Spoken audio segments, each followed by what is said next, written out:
2024 பங்களாதேஷ் அரசு வேலைக்கான கோட்டா முறைக்கு எதிராக ஆரம்பித்த ஒரு மாணவர்கள் போராட்டம் சில வாரங்கள்ல அந்த நாட்டையே ஆண்டுட்டு இருந்தவங்க ஷேக் ஹசீனா நாட்டை விட்டு ஓட வேண்டிய சூழ்நிலை ஏற்பட்டது. ஒரு வாரத்துல ஒரு சின்ன போராட்டம் ஒரு நாட்டையே திருப்பி போடுற அளவு பூதாகரமா மாறணும்னா பின்னாடி பல வருட உழைப்பு இருக்கணும். அதே மாதிரி 2025 அதே பேட்டர்ன்ல இரண்டாவது ஏசிய நாடான நேபாளம் அங்க அரசியல்வாதிகளுக்கான ஊழல் எதிர்ப்புன்னு ஆரம்பிச்ச ஒரு சின்ன போராட்டம் அங்க அரசையே கவிழ்த்துருச்சு. இப்ப 2026 அதே மாதிரி ஒரு இளைஞர் இயக்கம் டெல்லி ஜந்தர் மந்திர்ல முகாமிட்டு நீட் தேர்வுல பேப்பர் லீக் ஆகுது இல்ல தொடர்ந்து 2வது வருடமா அதற்கு எதிராக போராட்டத்தை ஆரம்பிக்க முதல்ல இந்த நீட் தேர்வு பேப்பர் லீக்குங்கிறதே இந்திய அரசோடைய வீக்னஸ் எக்ஸ்பிளாய்ட் பண்ண ஒரு பேட்டர்னா தான் தெரியுது. இப்ப பாகிஸ்தான்ல பயிற்சி எடுக்கப்பட்ட ஸ்லீப்பர் செல்ஸ்னு வச்சுக்கலாம் பயங்கரவாதிகள் இந்தியாக்குள்ள சத்தம் இல்லாம ஊடுருவி வந்து ஒரு தாக்குதல் நடத்துறதும் இந்த நீட் பேப்பரை லீக் ஆகிறதும்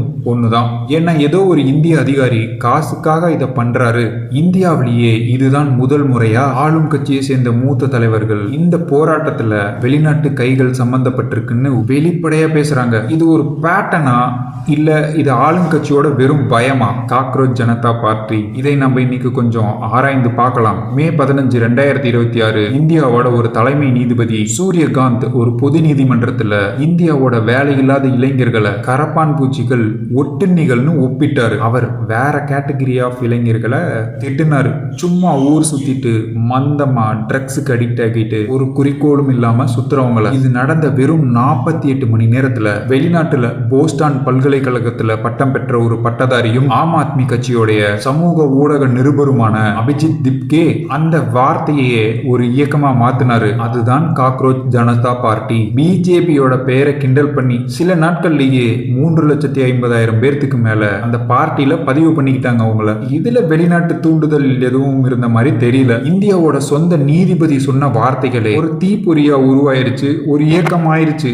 சில வாரங்கள்லயே காக்ரோச் ஜனதா பார்ட்டி இன்ஸ்டாகிராம் பேஜ்ல 2 கோடிக்கு மேல ஃபாலோவர்ஸ். பிஜேபியோட இன்ஸ்டாகிராம் அக்கௌண்ட்டை விட 2 மடங்கு அதிக ஃபாலோவர்ஸ். இப்ப அவங்க தான் இப்ப இந்த போராட்டம் ஒரு மாதமா ஜந்தர் மந்தர்ல நடக்குது முகாமிட்டு அடிதடியெல்லாம் ஆனதுக்கு அப்புறம் தான் நம்ம பேச ஆரம்பிச்சிருக்கோம். கோரிக்கை என்னன்னா நீட் தேர்வு முறைகேடு, இந்த ஆட்கள் சேர்க்கிறதுல தேர்வுல முறைகேடு. அது கரெக்டா இந்தியாவில் எங்க தப்பு பண்ணுதோ அந்த பாயிண்ட் பிடிக்கிறாங்க. கல்வி அமைச்சர் தர்மேந்திர பிரதான் ரிசைன் பண்ணணும்னு ஆரம்பிச்ச இந்த போராட்டம் சரி தவறுகளை சரி செய்யணும் ராஜினாமா பண்ண சொல்றது 100க்கு 100 கரெக்ட். தவறுகளை சரி செய்யணும்னு போராட்டம் பண்றது கரெக்ட். ஆனா அந்த போராட்டத்தோட முழக்கம் கொஞ்சம் கொஞ்சமா எப்படி மாறுச்சுன்னா மோடி சாக வேண்டும்னு முழக்கத்துல போய் நின்னுச்சது. இந்த இடத்துல எனக்கு உடன்பாடு கிடையாது. ஏன்னா அந்த மனுஷன் அஜித் தோவல் இவங்கெல்லாம் கட்சி தாண்டி அரசியல் தாண்டி ஏதோ ஒரு நாடு எங்களுக்கும் ஒரு ஜெய்சங்கர் கொடுங்களே அப்படின்னு கேட்டாங்க.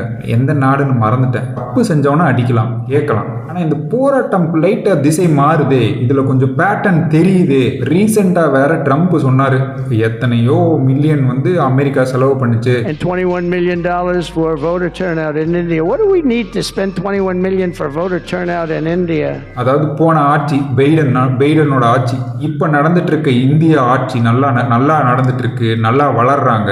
இந்த ஆட்சி நீடிக்க கூடாதுன்னு அவங்க இந்திய எலெக்ஷனுக்கு இப்ப நடந்துட்டு இருக்க ஆட்சியை கவுளுக்கு இன்வெஸ்ட் பண்ணியிருக்காங்க. இப்போ அந்த காக்ரோச் ஜனதா பார்ட்டியை நம்ம தப்பு சொல்லவே முடியாது. போராடணும், எதிர்கட்சி இருக்கணும், எதிர்ப்பு இருக்கணும். ஆனா இந்த மாதிரி துருப்பு சீட்டுகள் கிடைக்குமான்னு பல வெளிநாட்டு கழுகுகள் இந்தியாவை கவிழ்க்க காத்து கொண்டு இருக்கின்றது. ஏன்னா ஸ்பேஸஸ்க்கு ஈக்குவலா இப்ப விக்ரம் 1 நம்ம அனுப்பிச்சிருக்கோம். விக்ரம் சாராபாய் பேர்ல மிடில் ஈஸ்ட் இத்தனை வருட காலங்களா அமெரிக்காவை நம்பி இருந்துச்சு அவங்களுடைய டிஃபென்ஸுக்காக. இப்போ ஈரான் போட்டு அடிக்கிற அடியில பிரம்மோஸ் வாங்கலாம், ஆகாஷ் ஏர் டிஃபென்ஸ் சிஸ்டம் வாங்கலாம்னு அவங்க யோசிக்க ஆரம்பிச்சுட்டாங்க. ஆஸ்திரேலியா நமக்கு யுரேனியம் கொடுக்குது, கனடா நமக்கு யுரேனியம் கொடுக்குது. நம்ம எரிசக்தி தேவையை நம்ம குறைச்சுக்கிறோம், அவங்கள வந்து டிபெண்ட் பண்ணி இருக்கிறத நம்ம குறைச்சுக்கிறோம். அவங்க வருவாய் குறையும் அடுத்த 10 ஆண்டுகள்ல.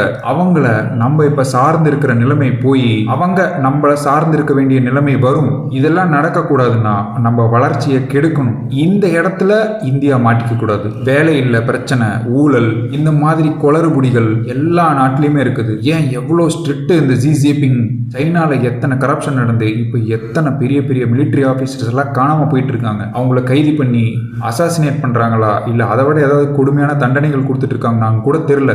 இந்த எஜுகேஷன் மினிஸ்டர் மேல அந்த உண்மையிலேயே தப்பு இருந்திருந்தா நம்ம நாட்டு அரசு வந்து அவர் இன்னும் விட்டு வச்சிருப்பாங்கன்னு நினைக்கிறீங்களா? 2 வருஷமா தொடர்ந்து நீட் பேப்பர் லீக் ஆகுது. தன்னுடைய பேரை தானே கெடுத்துக்கிறதுக்கு அவங்க என்ன முட்டாளா? அவர்கிட்ட NIA இருக்கு, வேர்ல்டு பெஸ்ட் ஏஜென்ட்ஸ் இருக்காங்க, அது எல்லாம் தாண்டி பேப்பர் லீக் ஆகுதுன்னா அதுவும் தொடர்ந்து 2வது வருடமா. அப்ப இந்தியாக்குள்ளேயே உலகத்தில் நடக்கும் அரசியல் புரியாதவர்கள் இன்னும் விலை போயிட்டு தான் இருக்காங்க. சரி, இது இந்தியால ஒரு நீதிபதி செய்த ஒரு சின்ன தவறு, அவர் தேவையில்லாம விட்டு அந்த வார்த்தையினால ஒரு இயக்கம் உருவாயிருச்சுன்னு வச்சுக்கலாம். இது ஒரு பக்கம் இருக்கட்டும். கேரள BJP தலைவர் ராஜீவ் சந்திரசேகர் என்ன சொல்றாருன்னா, இந்த காக்ரோச் ஜனதா பார்ட்டி ஒரு கிளாசிக்கல் எக்ஸாம்பிள். ஃபாரின் ஃபண்டிங்ல கொஞ்சம் கொஞ்சமா பிரிவினையை உருவாக்க அந்த இன்ஸ்டாகிராமோட அக்கௌண்ட் பெரும்பாலுமான ஃபாலோவர்ஸ் பாட்டா இருக்கும், இல்ல பாகிஸ்தான் போன்ற நாட்டுகள் இருந்து உருவாக்கப்பட்ட அக்கௌண்ட்ஸ்களா இருக்கும், முழுக்க முழுக்க ஆன்டி இந்தியன் ப்ராபகண்டா கொண்டதா இருக்கும்னு சொன்னாரு. ஆனா ஒரு மாநில தலைவருக்கே இவ்வளவு தெரிஞ்சிருக்கா?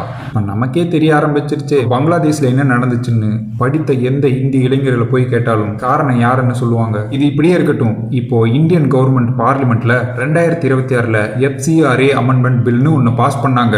பேருக்கட அங்க போறேன்னு கேட்டீங்கன்னா அதுக்கும் இதுக்கும் லிங்க் இருக்கு. இது என்ன பில்னா, நிறைய ஃபாரின் கண்ட்ரிஸ் இந்தியர்கள் மேல அன்புனாலேயோ பாசத்தினாலேயோ அது என்ன நீங்க முடிவு பண்ணிக்கோங்க, பணத்தை இந்தியாவில் இருக்கிற NGOs ட்ரஸ்ட்டுக்கு வாரி வழங்குறாங்க. சர்ச் கட்டிக்குங்க, கோயில் கட்டிக்கங்க, மாஸ்க் கட்டிக்கங்கன்னு, கூடவே அந்த பணத்துல ஹாஸ்பிட்டல் கட்டிக்குங்க, ஸ்கூல் கட்டிக்குங்கன்னு. இப்போ இந்த பில் என்ன பண்ணுதுன்னா, அந்த மாதிரி ஃபாரின்ல இருந்து வர பணம் இருக்குல்ல அந்த NGOஸ்க்கு, அதுக்கு சர்ச்னா சர்ச், ஸ்கூல்னா ஸ்கூல், இல்ல டெம்பிள் கோவில்னா கோவில் தான் இருக்கணும். அதை தவிர அந்த பணம் வேற ஏதாச்சும் செலவாச்சுன்னா லைசன்ஸ் கேன்சல் பண்ணப்படும். இப்போ நீட் தேர்வு பேப்பர் லீக் ஆனதுக்கு நடவடிக்கை எடுக்க சொன்னா என்ன இந்த பில்லு பாஸ் பண்ணியிருக்காங்க, இதுக்கும் அதுக்கும் ஏதாவது சம்பந்தம் இருக்கான்னு எனக்கு யோசிக்க தோணுது. அதாவது இந்திய NGOஸ்க்கு வர்ற வெளிநாட்டு முதலீடுகளை வந்து ரொம்ப ஸ்ட்ரிக்டா பிடிக்கிறாங்க. இது அப்படியே இருக்கட்டும். ஜூலை 20 இந்த போராட்டம், இந்த மார்ச் எல்லாம் நடக்குது. ஆனால் இதுக்கு 3 நாள் முன்னாடி ஜூலை 17ல இந்தியாவில் இருக்கிற US எம்பசி ஒரு டீமான்ஸ்ட்ரேஷன் அலர்ட் இஷ்யூ பண்றாங்க. இந்த அலர்ட் என்னன்னா, இந்தியாவில் இருக்கிற அவங்க நாட்டு குடிமகன்களுக்கு, டூரிஸ்ட்லாம் வந்திருப்பாங்க, ஏதாவது வேலையா வந்திருப்பாங்க, அவங்களுக்கெல்லாம் 3 நாள் முன்னாடியே அலர்ட் கொடுத்துட்டாங்க. இந்த மாதிரி ஒரு போராட்டம் நடக்க போகுது, அந்த இடத்துக்கு டிராவலை தவிர்த்துக்கங்கன்னு. இது கோ இன்சிடென்ட்ஸா இல்ல ப்ரிசைஸ்டு கால்குலேஷனானு, இல்ல அவங்க நாட்டு மக்களுக்கு எதுவும் ஆகக்கூடாதுன்னு அவங்க விட்ட ஒரு சின்ன எவிடன்ஸா? இதுக்கு பெருசா ஆதாரம் எதுவும் இல்லை. அதனால இதை எப்படி எடுத்துக்கிறதுங்கிறது நீங்க முடிவு பண்ணிக்கோங்க. ஜூலை 20 திங்கட்கிழமை பாராளுமன்றத்தோட மழைக்கால கூட்டத்தொடர் தொடங்கும் நாள். காக்ரோச் ஜனதா பார்ட்டி பாராளுமன்றத்தை நோக்கி நடைப்பயணம் இல்ல மார்ச் பண்ண அதற்கு டெல்லி போலீஸ் அனுமதி மறுத்தும் 10,000க்கும் மேற்பட்டோர் ஜந்தர் மந்திர்ல ஒன்னு கூடியிருக்காங்க. ஆயிரக்கணக்கான அந்த போராட்டக்காரர்கள் பாதுகாப்பு தடுப்புகளை உடைக்க முயற்சி செய்ய போலீஸ் லத்தி சார்ஜ் பண்ணாங்க, கூட்டத்தை கலைக்க கண்ணீர் புகை குண்டுகளை யூஸ் பண்ணாங்க, இன்டர்நெட்டை ஷட் டவுன் பண்ணாங்க, மொபைல் நெட்வொர்க்கை ஜாம் பண்ணாங்க, மெட்ரோ ஸ்டேஷன்ஸ் எல்லாம் மூடுனாங்க.